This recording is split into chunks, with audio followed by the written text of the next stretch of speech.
Hindi niyo po ba napansin, pagdating po sa pagiging masaya, bakit kailangan natin ng tulong galing sa iba? Hindi ka matatawa kung walang magpapatawa sa iyo, hindi po ba? Hindi ka mangingiti kung walang magpapangiti sa iyo.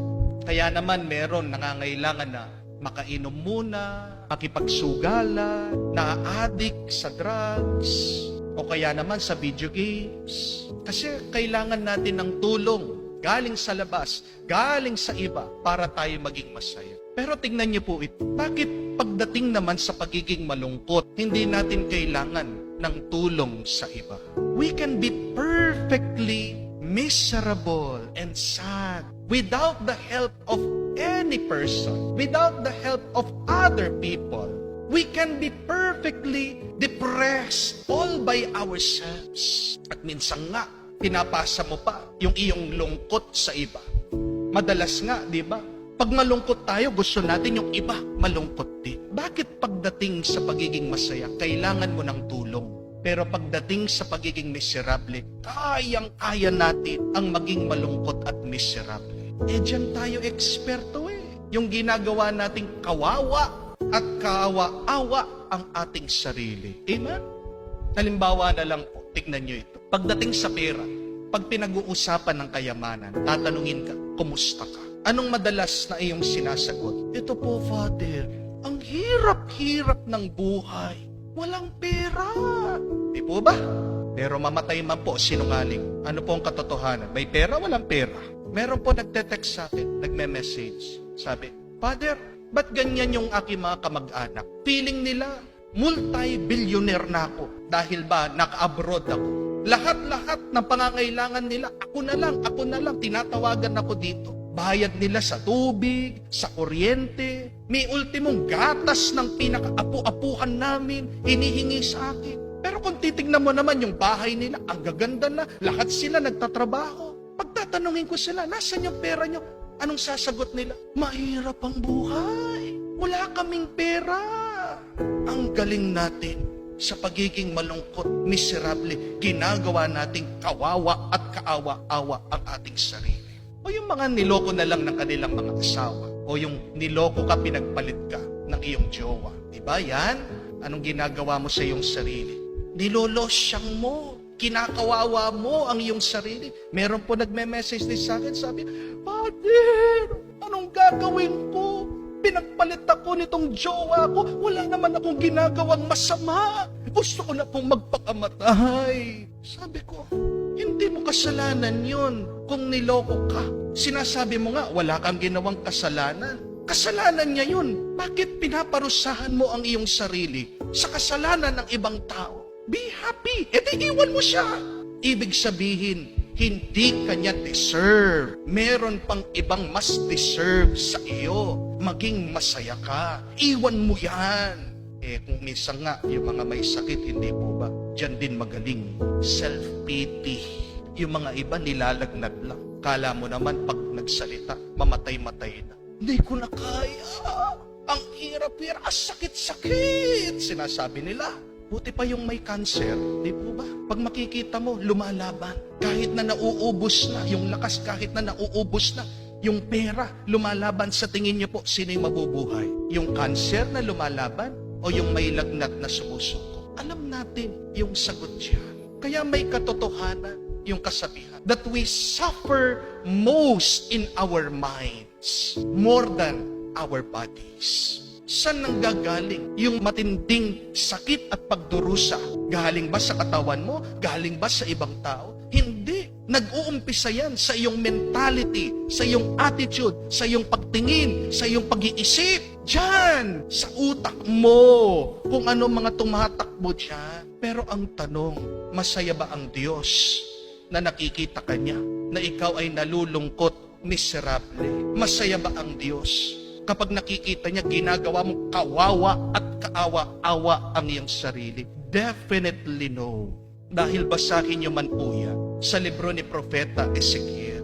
God says, I do not delight in the death and the destruction of even the sinners, but I delight in his turning away from sin and giving him eternal life. Naiinis ang Diyos Pag ginagawa mong kawawa at kaawa-awa, miserable at malungkot ang iyong buhay. Ang tuwa ng Diyos ay yung nakikita niyang ikaw ay lumalaban at puno pa rin ng pananampalataya at pag-asa. Ginagawa mong masaya at maginhawa ang iyong buhay, gaano man kahirap ito. Diyan natin maiintindihan ang ating nabasang ebanghelyo. Nakakabigla, pinuri ang hindi katiwa-tiwalang katiwala. Siya na nga ang nanloko Pinalitan niya yung utang ng mga tao sa kanyang Panginoon, sa kanyang boss. Bandang huli, pinuri pa siya.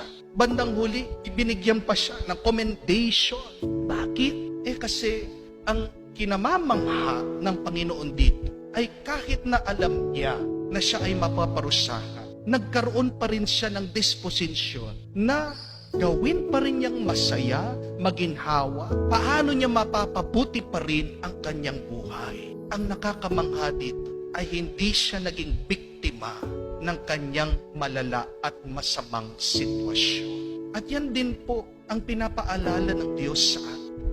Alisin mo yung tinatawag nating victim mentality. Kaya naman natin. At ito po yung isang paalaala ko din sa inyo. Ang hirap na ng buhay. Amen? Ang bigat na ng buhay. Huwag mo nang papahirapan pa. Huwag mo nang gagawing mas mabigat pa.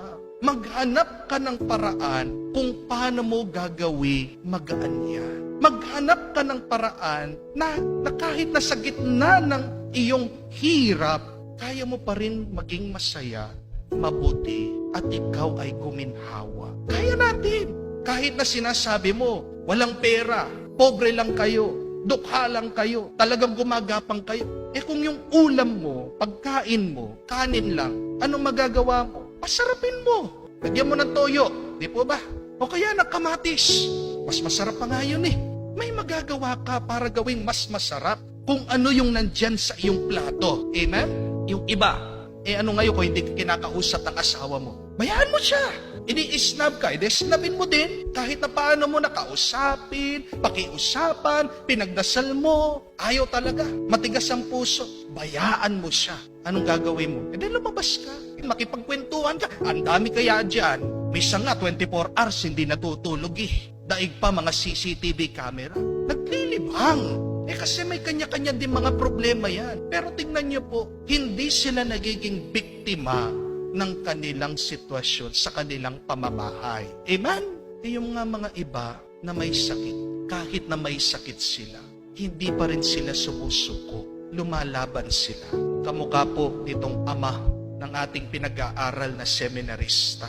Yung seminarista po natin in 2 years time dito sa parokya, si Brother John Lou, matatapos na po sa pagkapare. Pero sa kasawiyang palad, yung ama po niya, si Kuya Alan, last month lang po, pumanaw, namatay.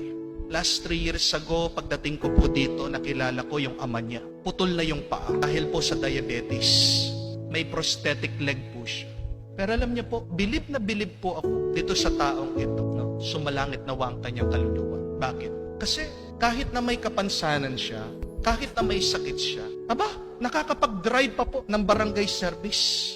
Anong ginagawa? Tinutulungan yung mga ibang may sakit. Siya mismo may sakit. Pero pag merong ibang may sakit, tutulungan niya. Isasakay niya doon sa barangay service. Ida-drive niya, pupunta sila sa Kapitolyo, pupunta sila sa munisipyo, pupunta sila sa hospital. Kakilala niya ang gobernador, kakilala niya mayor, kakilala niya mga konsihales, mga doktor. Nilalapit yung mga may sakit. Di po ba nakakapagbilib yun?